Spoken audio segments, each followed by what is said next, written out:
When I was a kid, I knew that the moment I stepped on the ice for the first time, I wanted to be a hockey player. And growing up in Central Mass, me and all my buddies always dreamed of playing for one of the powerhouse D1 schools. And so I played through high school, and then I went off to juniors. And ironically, the first time I ever heard my name called to hop the boards, I was wearing a Junior Bruins jersey, and it was right down the road at the Whittemore Center. And immediately I fell in love with this ice surface, and it was one that I dreamed of playing one day in front of a full crowd. But later that year, bam, I got an awful lower body injury, and it sent me to the hospital. And I could barely stand or walk for just about 3 months. And this was a really difficult time for me. But with this injury came some serious decisions. I had a lot of time to think about my future. And I started to think, what else do I love to do? So I started to do some research on some schools, and it dawned on me that growing up, my second love in life was being on the water. I'm a huge fly fisherman, and I loved every second of our family trips to the coast in the summer. So in my research, I came across the ocean engineering program here at the University of New Hampshire, and I never heard of this type of engineering. So after some reading, I learned that this division primarily focuses on oceanic development and exploration, and it inquired a lot of field work, and they often went on research cruises. So I applied, and after being accepted, I made the very difficult decision to drop hockey after 16 years of playing and return back to school. And I knew that this was going to be a little difficult, considering that several of my ex-teammates from that junior team had received scholarships to come here and play hockey. And I knew that on a Friday night, I probably wouldn't be down at the Whittemore Center, but I would probably still be in Kingsbury doing work until I had to go to bed. Despite the fact, I came here and I grinded for 2 years, and at the end of my sophomore year, I landed an opportunity to go down to the Bermuda Triangle on a research cruise. It was aboard the NOAA Pisces, a NOAA research vessel, and I had the opportunity to work with the science team from Woods Hole and Scripps Institute of Oceanography. It was an incredible trip. We had great weather, and on the return, I was sitting on the fantail talking with Paul, the chief engineer from Scripps. He was a really gritty and experienced guy, and he said, Cam, do you have any plans for the rest of the summer once you return back to school? And I said, yeah. I said, I might have an opportunity to go up to the Arctic and do some polar research. He said, no kidding, like that's an opportunity of a lifetime. You have to do it. He said, you gotta see it before it's all gone.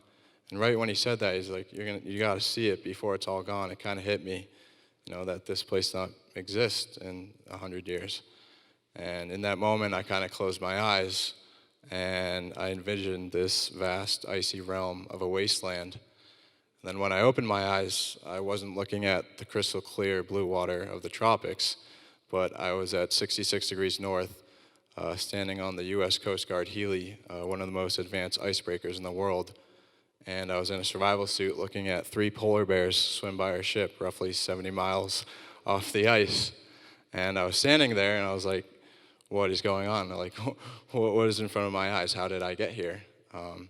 Nonetheless, I found myself representing UNH's science team for this global project called Stratified Ocean Dynamics of the Arctic. And this essentially means studying the Arctic ice and how it works. And UNH's piece of the puzzle was mapping the underside of the ice using multi-beam sonar.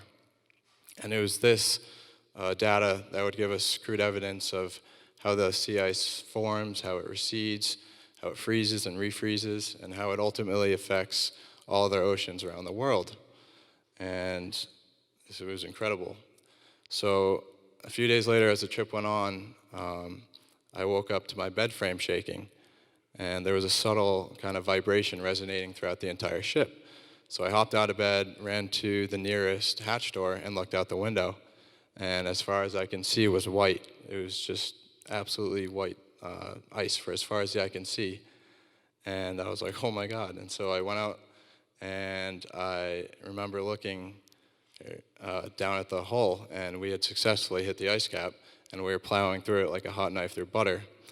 And I remember looking over the railing and seeing these huge pieces of ice just fold over each other, 1 to 2 meters thick, almost the size of school buses. And they would turn from their snowy, white top to this beautiful Arctic blue on its bottom. And it was absolutely beautiful. This is something I've never seen before. So several weeks later, I found myself at 81 degrees north, roughly 9 degrees from the North Pole. And we had just arrived at our first ice station. And I knew that today I would be going off the ship to drill through the ice and deploy several scientific buoy strings that would stay there for a seasonal cycle. So I got all bundled up, put my Mustang suit on, and started to make the walk, the 420 feet walk to the bow of the ship, where the brow had been secured, leading a walkway down the ice. And as I'm making this walk, I look out to our work zone, which was designated by 4 flags. And at each flag, there was a Coast Guardee stationed with a live and loaded shotgun, just in case a polar bear decided to get a little curious. And I'm making this walk, I'm like, okay, this is about as real as it gets. So I make my way down, and all of a sudden I hear my name called. I hear Carbone, science team, ice permission granted, as if I'd just been called by a hockey coach. But this was no hockey coach. This was a Coast Guard officer. And so I take my first steps on the brow, and slowly yet confidently, I make my way down. And just before the end, I take a generous leap onto the ice as if I was jumping onto a different planet. And I remember looking around in awe, looking back up at the massive icebreaker. And I remember saying to myself, I was like, wow, this is it. This is the it that Paul was talking about. This is the Arctic. And I remember how humbling yet exciting it was in that moment. And then it kind of dawned on me that, my dream had come true.